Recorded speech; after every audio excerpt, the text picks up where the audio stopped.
ఉంటనే చెబుతున్నా కదా ఆయన.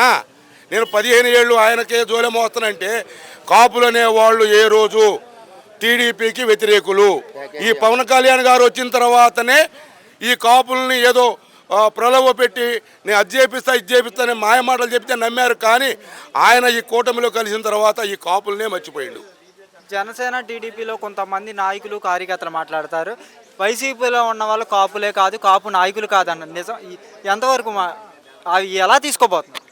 ఏమండి, వైసీపీలో ఉన్న వాళ్ళు కాపులు కాదు.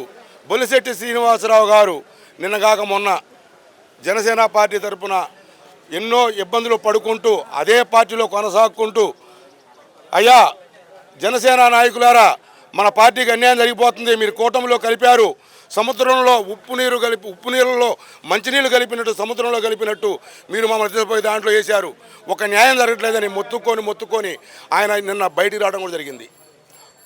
ఆ కాపులకి న్యాయం జరిగితే అందరూ ఇట్లా బయటికి రావాల్సిన అవసరం లేదు.